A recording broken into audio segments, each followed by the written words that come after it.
A young lawyer works to free a condemned death row prisoner in rural Alabama. Could Just Mercy be an Oscar contender?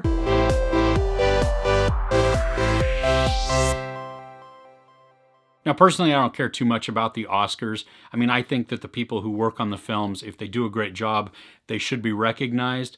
But aside from that, I think the best way to recognize them is that we vote with our money, that we support them in that way. If it's a great film and the people in it did a great job, then we put our money behind it and support it that way.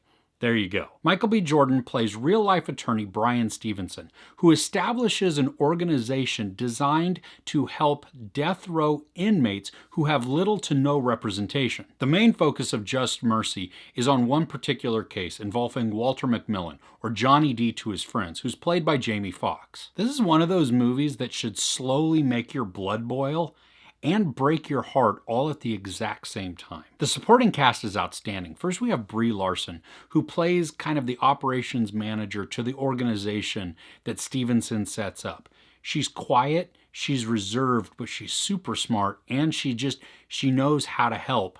And even though she has a small role, Larson does, in this, she's a good one. She's a good support system for Michael B. Jordan. Rafe Spall is the one that you want to hate. He is the new DA in the county where the murder took place. Tim Blake Nelson portrays a key witness, and he's simply fantastic, especially in his physical performance, because he has to do certain things with his mouth, his neck, even the way he walks and just his movements and with his eyes that are just awesome to watch and made me twitch a little bit.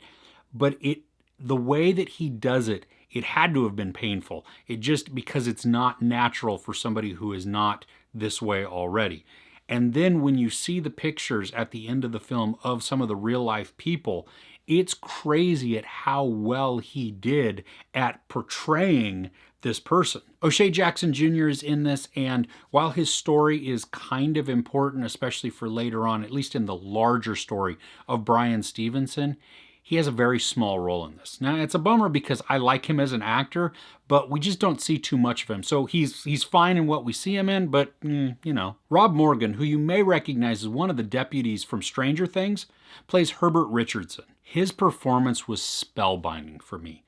I mean, while his case is not the main focus, his is heartbreaking. And his performance is just absolutely stunning. I mean, he killed it for me. Like almost to the point where he's rivaling Jamie Foxx because of just what his character has to go through, the backstory that we get on him, which is told in a very short period of time, and it's not totally developed, but it's enough to really just sink us into who he is and make us compassionate for him. Yes, he's a death row inmate, but you can still give compassion to him. And it was wonderful to watch his performance. There were moments in his acting where I was literally breathless. I mean, it was that good. Like I was just tense up, and I just really, really enjoyed watching him. As to be expected, Jamie Foxx is simply wonderful in this. I mean, he's strong, but he's broken also. I mean, there were parts where you could watch his mouth like just twitch, and it looks so natural because it's a man wrestling with emotions, trying to figure out what words are best going to convey what he's feeling, and it doesn't look like he's searching for his lines, and it doesn't look like he's acting. I mean, it really looks like it is a man who is dealing with a wide range of emotions and just doesn't know what to do with them. He's that good, and of course the story is revolving around his character, so he needs to be great. You need to be able to feel for him, you need to be able to kind of root for him in certain ways, otherwise you just don't care about him.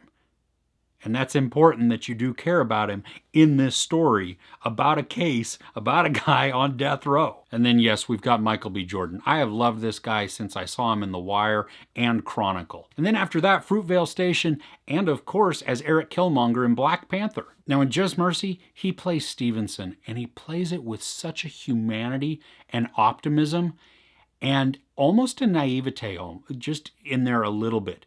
But he pushes through that. He is so optimistic and he's so driven to do the right thing and wants representation for these people. I mean, he has established this foundation. He got federal funding after graduating college to set this thing up. and just the service that he provides this community that is not his own. It's awesome to watch, and just as he crafts his character, you feel for him.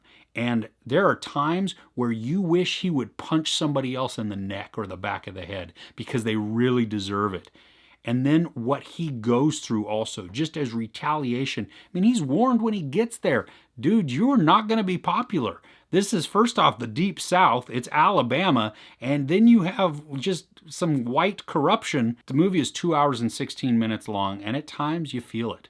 But I think that's necessary when you're trying to tell a true story and you're trying to leave in all of the pertinent details without it feeling rushed or that you've just cut out large chunks of information. Now, I don't count the time as a negative in this film at all.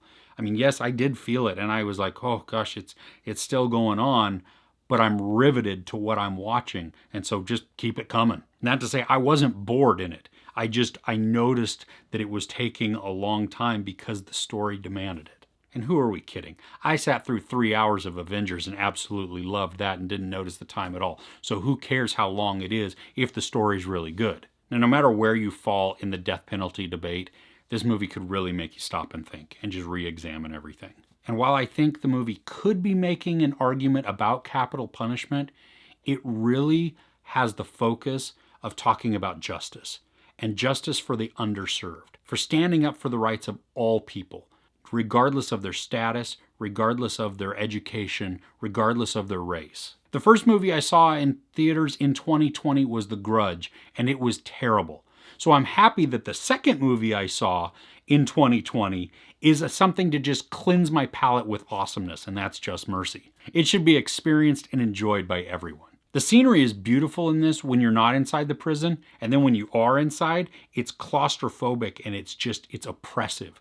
And it does exactly what it's supposed to do. Now, there are a lot of moments in this that are made to outrage you, but justly. It's not there for shock value. It's not there trying to preach at you. It's just showing that, you know what, there is injustice that is going on. And this was taking place in the late 80s, early 90s, and it's still going on. We know that today. But just to watch what was going on there and the fight that Bryan Stevenson was bringing and is bringing is awesome to watch. Now, even though it is over 2 hours long and I did feel the time a little bit, I believe there's more to the story. I believe that they could go into a lot more detail of Johnny D's story, just the entire case, how it fell apart, all the corruption that went into convicting him, and then the aftermath of that up until we get to Bryan Stevenson and his interaction with Johnny D, and then everything that follows after that. Now, that's too much for a movie to sit down on, probably. Well, yeah, realistically, none of us are going to sit through that. A series, certainly, or even a documentary. I would love to watch a documentary. I would kill 6 to 12 hours in that. No problem. Be riveted to it. So if you're a documentary filmmaker or you know somebody who is, and they can do this, make it happen. There's no sex or nudity, a bunch of profanity, and some just disturbing scenes of violence. Albeit it's not graphic or gory. I give Just Mercy 5 out of 5 couches. So what is your favorite Michael B. Jordan performance? Let me know in the comments below. If you enjoyed this review, please give it a like. Also, don't forget to share and subscribe. I'm Chris. This is Movies and Munchies. Thanks for couching with me.